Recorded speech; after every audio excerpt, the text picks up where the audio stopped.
दिवसभरातील सगळ्यात मोठी बातमी सुरुवातीला दिशा सालियन हिच्या संदर्भात। दिशा सालियनच्या वडिलांनी न्यायालयामध्ये धाव घेतलेली आहे। मुलीची बलात्कार करून हत्या करण्यात आलेली आहे असं दिशा सालियन हिच्या वडिलांनी म्हटलंय। हत्येची नव्याने चौकशी करा अशी मागणी सुद्धा दिशा सालियन हिच्या कुटुंबियांनी केली आहे। 3 वर्षापूर्वी दिशा सालियन यांचा मृत्यू झाला होता। त्यानंतर आता तिच्या वडिलांनी न्यायालयात धाव घेतलेली आहे आणि मुलीचा मृत्यू हा बलात्कार करून तिची हत्या केलेली आहे असा दावा तिच्या वडिलांनी केलाय।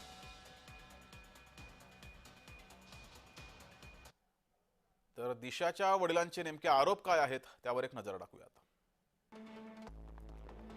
दिशावर सामूहिक बलात्कार करून तिची हत्या करण्यात आली असा पहिला आरोप दिशा हिच्या वडिलांनी केलाय। किशोरी पेडणेकर यांनी दिशा भूल केली असं सुद्धा दिशाच्या वडिलांनी म्हटलंय। तो सुद्धा आरोप केलाय। न्यायालयात धाव घेतली आहे। पेडणेकरांनी आम्हाला नजर कैदेत ठेवलं होतं असंही दिशाच्या वडिलांनी म्हटलंय। पुरावे खरे मानण्यास भाग पाडलं असाही आरोप दिशाच्या वडिलांनी केलाय। याचिकेत आदित्य ठाकरे, सूरज पांचोली आणि दिनो मोर्या यांची नावं आहेत। यासोबतच मुंबई पोलिसांवर सुद्धा गंभीर आरोप दिशाच्या वडिलांनी केले।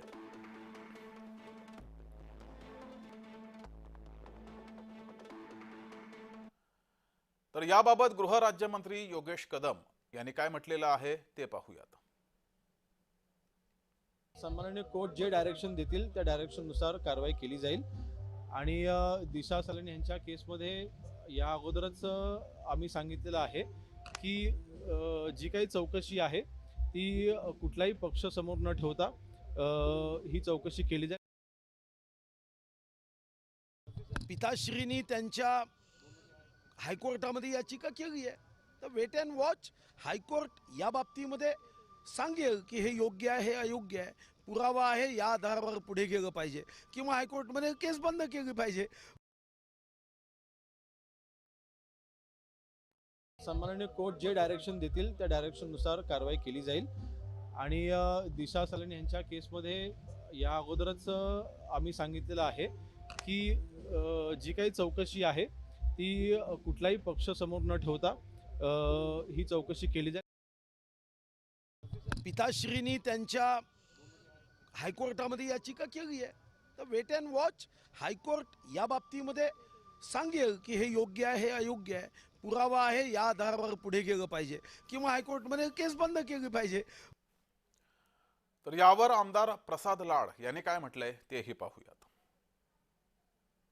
ज्या प्रकरणासाठी उभाटाचं सरकार होतं महाविकास आघाडीचं, तेव्हापासून सातत्याने हा विषय आम्ही लावून धरला।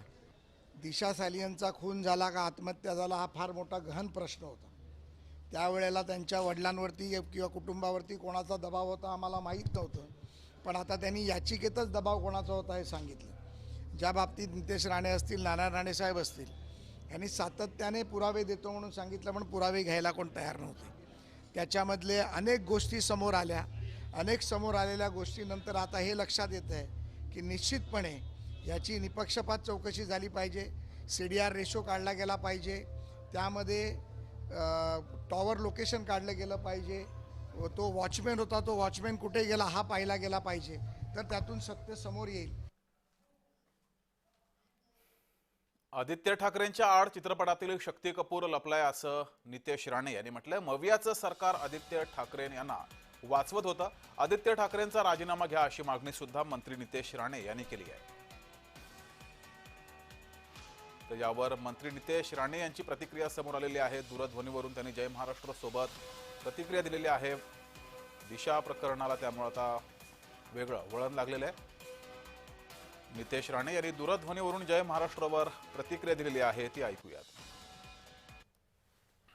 मी पहिल्या दिवसापासून आपल्याला बोलत होतो की दिशा सालियनची हत्या आणि बलात्कार करून हत्या केलेली आहे। तेव्हा लोकांना वाटत होतं मी नुसतं राजकीय आरोप करतोय, पण आज जेव्हा तिच्या स्वतःच्या वडिलांनी सत्य सांगूनच टाकलेलं आहे, आता तरी महाराष्ट्र आणि देशाच्या जनतेला विश्वास बसेल की त्या गोऱ्या गोमट्या चेहऱ्याच्या मागे एक बलात्कारी लपलेला आहे, चित्रपटातला शक्ती कपूर लपलेला आहे।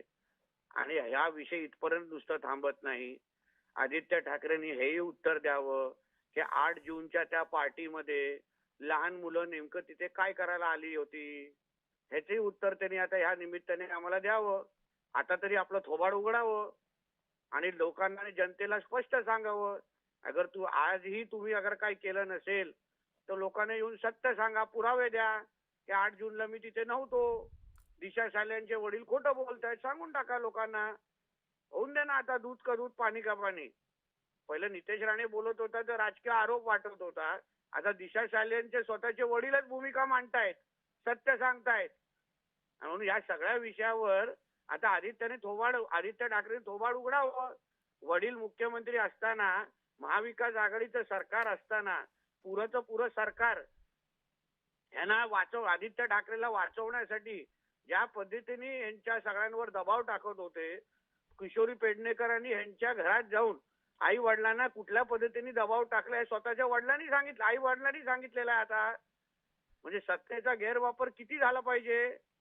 आदित्य ठाकरेंनी त्याच्या आमदारकीचा राजीनामा दिला पाहिजे आणि त्वरित जाऊन या सगळ्याबद्दल पोलिसांमध्ये जाऊन सत्य मांडलं पाहिजे, पोलिसांनी त्याला अटक केली पाहिजे, अशी मागणी मी करेन.